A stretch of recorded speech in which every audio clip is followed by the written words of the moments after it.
Okay. Yeah. I was not cranky. I swear. Until I started trying to record this thing. Because I had to take my Mac in to get it fixed and then reset the program, and I'm stupid, and it took me a while to figure out how to redo it. So we'll see if it's even working. The mic looks like it's working. This looks like it's working. I don't know if it's actually recording. My hair's a hot mess. I'm sitting in the basement dungeon, and I'm going to do this. All right, yeah. Hi, everybody. I'm Taylor. It's what? I don't know. June 1st. Holy crap. 2022. These are the comics I, bought with my own hard-earned stupid-ass money. Everything costs more money. This is a gallon of gas. And yeah, it's a cranky comic book review. Worst to best. Everybody knows the rules. Nobody knows the rules. There are no rules, people. This is chaos. Dogs and cats living together. That's all I got. I can't remember any more of the quote from Groundhog Day. Let's get into this. Worst book of the week. And okay, listen, I'm going to try not to be all that cranky, even though it says cranky comic book review in the thumbnail and the title and the description and the keywords. There's nothing that truly offensively horrible this week. But this is the worst one of the week. Batman Annual, number 22. I do not give a flying rat's ass about Ghostmaker. I liked Clown Hunter when he first appeared, but then they put him in a stupid-ass costume, and this is supposed to be like a backstory. There's no real backstory here. It's supposed to be a story of Ghostface Killer, Ghost Hunter, I can't even remember the stupid character's name. It's such a stupid James Tynion character that they're trying to make into a thing. And this is explaining how they're going to make him into a thing. All this really is it's an Ed Brisson book who's hit or miss for me in the best of days. With Tim's on the art. Tim's on is fine. This is a lead-in to Batman Incorporated because we need another Batman title like I need a 12th fucking toe. Yeah, it's all right. I mean, there's a new character in here, so if you want to spec on it, go and you really give a shit, like, go pick this up. The new character's probably not going to end up being much. It doesn't look like that interesting a character. But, every person that touches a Batman book has to make a new character in case there's royalties 20 years from now. Because that's the only way comic people get paid in this stupid industry, and it's stupid and whatever. All right, speaking of stupid, and I'm glad it's over. Shadow War Omega. The cataclysmic conclusion. I don't know. There's a bad guy who's actually got a reason for being bad in here. It wraps up. It's mostly a Robin part, and I actually like the Robin bits of this story. They're fine. Josh Williamson is doing a good job at Damian Wayne's and Robin. It gave me to actually give a little bit of a shit about the character, which is not easy to do because it's the 23rd Robin. Who cares? But this is a dumb event. And like in true dumb event fashion, it kind of wraps up in a way that really doesn't change much. Like it's like sets up a new status quo, but it's not at all really a new status quo. It's just I don't know. It had this event had a promising start. I think if we go back and watch the videos a couple weeks ago, I really enjoyed the first issue of the Shadow War Alpha, and then even the whenever the first. I can't remember what the hell the first issue was after. It's been a downhill slide after this. This does peak back up a bit. I mean, this at least is a conclusion, and it is a reason for the villain doing the villainous thing. It's not super believable. It's comics. It's all that. And, like, the convoluted dumbass plan that the villain set up is convoluted and dumbass, and, like, it doesn't, whatever. None of that makes any sense. But, whatever. The Robin bits were fine. The rest of it's stupid. All right, Avengers Forever, number 6. This is just Jason Aaron making a new character every damn month. Honestly, because of royalties. You never know when they might take off and stuff. There's a formula to how this book is working. You meet an alternate version of a character in a different multiversal bit. You go through the trials and tribulations, and at the end, they kind of meet up with the rest of the Multiverse Avengers. That's what all they should really call this, is the Multiverse Adventures. And that's it. This is the next part of the formula. It's Vibranium Man. It's Wakanda. It's not even technically a new character. It's T'Challa from a different universe doing multiversal stuff and fighting multiversal bad guys. There are some interesting bits in here. The artwork and the page layout are fucking horrible. Like, How or Toe? Yeah, Toe, I don't know. I'm not going to open this up to figure out who the first name is on this. Like, some of the basic concepts of, like, left to right reading and top to down are just lost in here. And there's bits where you're like, I don't know how the hell to read this page. Like, I don't have a problem with breaking panels. I don't have a problem with, like, a little bit creative, like, page layout, but you have to give the reader a clear visual path through the page and a direction they should go, and that's missing in parts. Otherwise, it's serviceable. The character design is pretty boring, really. I mean, that's Vibranium Man, which also sounds like a sex toy. And yeah, I don't know. It's all right.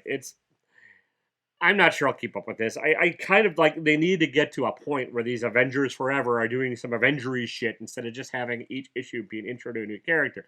We're 6 issues in. I thought this would be over by 6. I thought it was like a miniseries. I still haven't done any research to find out if it's ongoing or what. I don't care that much. You can let me know in the comments down below if you've done all the work. I haven't because I'm fucking lazy, but I don't know. It's all right. All right. Jeff Lemire. Jeff Lemire, Dustin Nguyen.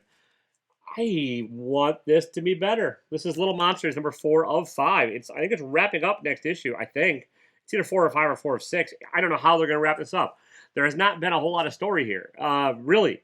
It's been pretty light. I like Dustin Nguyen's black and white art. I like the idea of like vampire kids at the end of the world, which is what this is. And like something interesting does happen in this issue where it's a setup, but like it seems like a setup's going to lead to a really sudden conclusion or a non-ending. And I'm not super excited for the prospect of either. I love Lemire's writing generally. I love Dustin Nguyen's art. Maybe it's just the subject matter. I mean, I just don't care that much about vampires, I guess.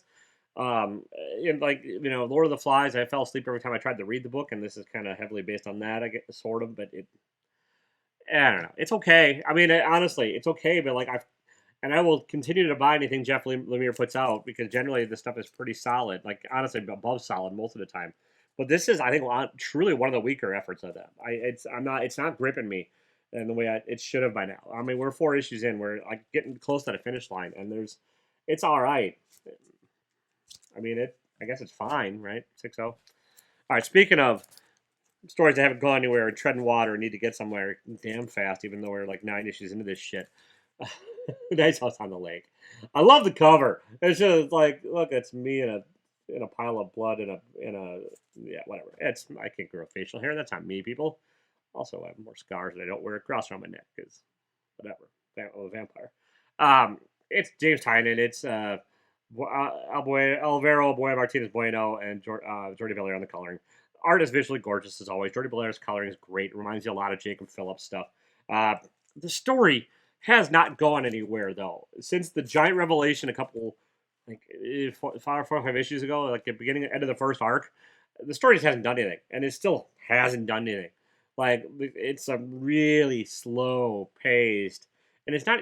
I mean, it's sort of a character study, but like it just seems like it's pulling a Tynion and doing retreads a lot. Like every issue is just kind of like, oh yeah, that's about the same as the last issue. There's some mirror bits in here that are cool, and it's not super spoilery because like it's all stuff the reader should already know at this point, I think. And it's unclear as to whether or not the characters know what's going on with the mirror stuff, but whatever. There's 3 issues left. This is going to really, really depend upon how they stick the landing. I mean, it could go either way at this point, and it's up in the air. It just seems like the story needs to fucking go somewhere, like anywhere. Pick a direction and go down that road. Because right now it's just like, oh, we're on a treadmill. We're doing the same damn thing, same thing. It's a problem I have a lot with Tynion stuff. Like he just seems to like take it from like a very interesting concept to glacially paced. And here we are. All right, speaking of Tynion, what if monsters in the closet were real? That's this book. It's all right. The art's fine. It's Fullerton. It's not as good as I like the art on Nice House on the Lake better. The premise, it's like a basic horror movie premise. What Tynion does excel at, and I will give him credit for, is like dialogue between characters. The opening bits with the man and a bartender are great in here, and it's enough for me to keep going with this. It's only a 3-issue thing, I think, but again, it's Tynion, so who knows? Every time Tynion writes a book, he's like, oh, it'll be a couple issues, and then it gets expanded out ad infinitum. And so we will see, especially this is Image. They probably want to compete with Boom and Something is Killing the Children. So we'll see how this goes. It's all set up otherwise. There's not a lot that happens here. And that one sentence thing I gave you at the beginning is pretty much the setup. You're not going to miss a ton there. The small character bits are great, and the interaction between a husband and wife like feel kind of genuine and stuff. It's just there's nothing. If this is a 3-issue thing, it's gonna have to start going somewhere like real fast. It's timing. Okay, we're moving on. Strange number 3, Jed MacKay and Ferreira and other people and lots of reading, and I don't know, reading's hard. This is my favorite issue of Strange thus far, but that's a pretty low bar to hurdle. It's not been my favorite book by a lot. It's just the only reason to pick it up is because I like the character of Doctor Strange and I like Jed MacKay's writing generally. This is still not one of Jed MacKay's finer efforts, but this is the best issue of this book thus far. It's at least got some like battle-y, cool kind of comic booky stuff going on. The biggest problem I have is like Clea has no flaw or weakness. And I think like it falls in the realm of like earlier DC things where like that's the characters don't have like anything wrong with them, so it's hard to relate and it's hard to give a shit. Like when you know Clea is going to come out on top because she's all powerful and the son and daughter of like demons and hellspawn and blah blah blah blah blah blah blah. Like coming up with something challenging is tricky, and I don't think this is quite nailing it yet. I do, like I said, there's some cool comic booky stuff in here. I think it's only 5 issues. I will ride it out to the bitter end to see how and when they bring back Zombie Doctor Strange. And it's a cool cover, and the art is fine. The art is better in this than it has been. This is probably the strongest art of the series as well, for the most part. Although Wong looks a little wonky. Aha! Wonky! Oh, damn, I'm freaking clever. I don't know. It's all right. It's fine. It's still fine. Again, nothing this week is truly horrible, but and there's some stuff that, yeah, we're getting into a pretty good section of comics now. So we'll see. Carnage. It's French for Carnage, like Fragile. Ram V with Antonio on the art. This is Ram V in his element. It's horror. It's playing around with characters. It's a slow kind of burn. It's gory. It's kind of gross. There's Carnage. Carnage and Cletus Cassidy have been separated, and there's this mystery as to who's going to be the new host for Carnage. And then there's a subsection with what's going on with the detective, and Carnage is kind of causing actual carnage and destroying all these like Spider-Man villains and stuff. It's not bad. It's fun. I was on the borderline of dropping this book. I'm going to give it one more issue at least, and that's high praise right now because gas is $5 a gallon, and I got to pay for some freaking gas. And also, I like tacos, and tacos are getting up there in money too. So we're gonna keep going with this one for a bit. We being my many personalities. It's not bad. I'm digging Ron V on this.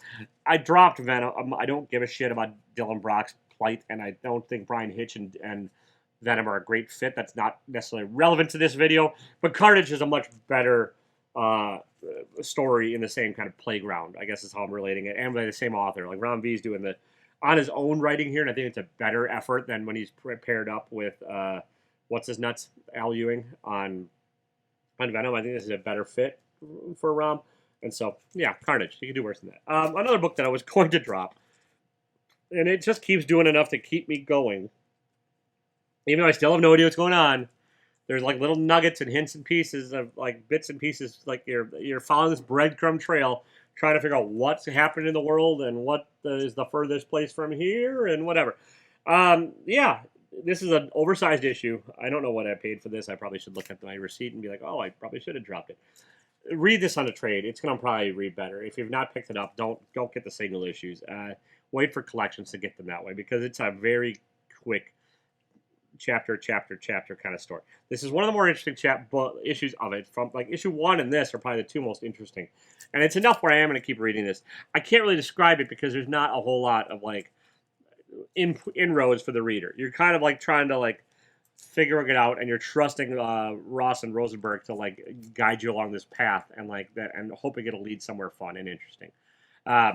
Something has happened to the adults. There's all kids. There's these tribes of kids that have all these rules in place where they settle disputes amongst the tribes, and and something's happened to one of the members. That's like kind of one of the tribes. That's the setup for the series, and that's kind of still where we are.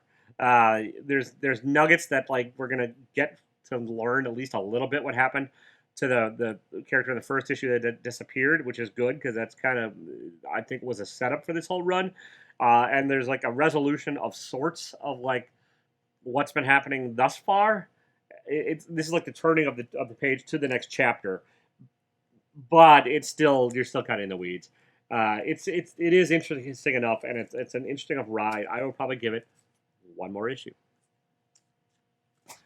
All right, next we have. Are we gonna do it in this order? Yeah, we're doing it in this order. We being the royal me.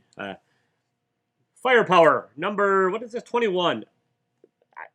Watch any of my Firepower reviews, and they're all going to be about the same. I feel like I'm treading water with my reviews at this point. I'm not going to dive too heavily into this, and I might have set this all poorly, and we'll see with the video. Anyways, I think I set my video thing up wrong, and I'm going to have to fix all this in post. But Firepower's a lot of fun, action-packed, end-of-the-world consequences, martial arts action, a little bit of family drama, gorgeous art by Samney.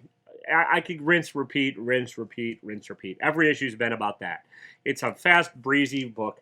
One of the more solid titles out there. If you like any of those words I put together and tried to form a sentence with, pick this up. You'll be fine. Okay, Triskele, whatever the hell. Words are hard and they're all made up anyways. Probably my favorite cover of the week. Scout Comics, Pan and Monoramas. I've not heard really either of them. Not picked a whole lot of Scout books lately either. But this is an interesting one. It's like a fairyland dreaming sequence to open it up, and then kind of like a chase through the woods, and kind of still a dreamy, setup-y, syrupy. I don't know. I'll show you some of the art in this one. This is probably my favorite cover and probably my favorite art of the week. It's all looks like I'm guessing digitally painted, but it's pretty gorgeous art. There's this main character who experienced a dream with like fairies and dreamlike qualities and like kind of like old England and Albion and all that. Wakes up, and then I'm still uncertain what time we're in the quote unquote real world. This character and his friends go off on an adventure, and stuff sort of happens, and they end up in the cabin. And here's the thing: I don't want to spoil it. It is a lot of atmosphere and a lot of setup. It would maybe be higher on the list, but it had a very bizarre, abrupt kind of like, oh, that's the end of this issue. Like, I really thought there'd be more to it. I mean, there's a lot of pages here, so you get the bang for your buck. But like, as far as like wrapping it up issue to issue, no. That's the downfall of this one. It didn't wrap up anything well as far as that goes. I think the writer wrote it as a solid one for start to finish story, and like is being forced to break it up into chunks. But they didn't have a good chunk breaking point. I would say trade weight this, but it is gorgeous. I probably will trade weight it from here on out because I think it'll probably read better as a trade. I don't know. Does Scout do trades? I don't think they might do. They might not do trades. I can't remember. Do they do trades? I don't know. Let me know in the comment down below. Whatever. It's fine. A good book, but like just really weird ending to the issue. Ghost Rider. This reminds me of like 90s Vertigo. This is Ghost Rider number 3. Benjamin Percy on the writing and somebody Smith on the Peoples, and words are hard. You can figure that all yourself. It's kind of choppy storytelling in this issue, but we're sort of learning a little bit of maybe what's going on. Maybe it's a slow burn again. It's a kind of slow horror burn is kind of the theme of this week. This is a slow horror burn. But I'm down for this one. Again, it's another one I thought I was going to probably drop after this title, but I think I'm going to keep going. It does have that. It does have enough of that where it keeps me grabbed on. It kind of reminds me of the early run of Shade the Changing Man from Vertigo, and like this like cross country journey that Johnny Blaze is going on, and everywhere he stops, like bad shit happens, and it's Ghost Rider time. Gorgeous Ghost Rider book. There's a weird semi thing. Not as focused necessarily as it was in the previous issue and some of that, but if you're down for like kind of a long form, slow burn gothic horror title, pick up Ghost Rider. It's pretty good. All right, my favorite book of the week, probably the least dialogue of any book out there, but I mean, and I've praised this book before, but this is a strong, solid issue. This is A Righteous Source for Vengeance, number 8. Rick Remender and Andre Lima Araujo. This is a gross, disgusting fight scene of a book. Like there's not that's what happens. This book is a fight scene. But it's amazingly choreographed, beautifully drawn, visceral, gross, and like just kind of like you feel for what the nameless main character is going through. It is a painful thing to look at, and read. Even though it's like it's this, I think, does a better job of like a non-verbal communication book than Step by Bloody Step does. Even though there are words in this, but like the storytelling, like Arahu's a great visual storyteller as far as the art goes, and that really is helping this book along. I don't want to hold it up and spoil a whole lot for you because there are some bloody bits, and it might be a little much for some of my delicate little watchers out there, viewers, whatever those words are hard, but like yeah. Again, you could probably trade weight this one, and like if you want to breeze through this, like it's probably like a 5-minute read if you just go flip, flip, flip, flip, flip. But like if you take your time and really dig into like the art and really dig into like the kind of like world of this all, I think you'll be rewarded if you do. It's my favorite book this week. It kind of, when I read that, I was like, holy hell. Like, honestly, it's a good one. It's just, when you just get impressed by the craft of it all, you know you're along for a pretty good ride for the most part. And this was impressive. The Right Search for Vengeance. By far, favorite book of the week. So that's what I have, people. If you like this and like to support me, I do have t-shirts and other apparel for sale at taylorwinder.com. There's going to link in the description down below. Not necessary, but it helps. Everything, everything's costing more money. If not, it's fine. It's all 6-0. And I'm trying to get to 1,000 followers. So if you're not following, please give me a follow. Hit the like button. That all helps. And tell your friends, tell your enemies, tell people, like, listen, you should watch this cranky son of a bitch. Or you'd be like, oh, you're probably going to hate all his reviews. You should definitely not watch. That's probably actually better. Tell your friends you hate all this crap, and then they'll want to watch me out of spite. I'll take spite views. All right. That's all I got. Don't be a dick, even if you can't figure out how to use your stupid video recording software. See ya.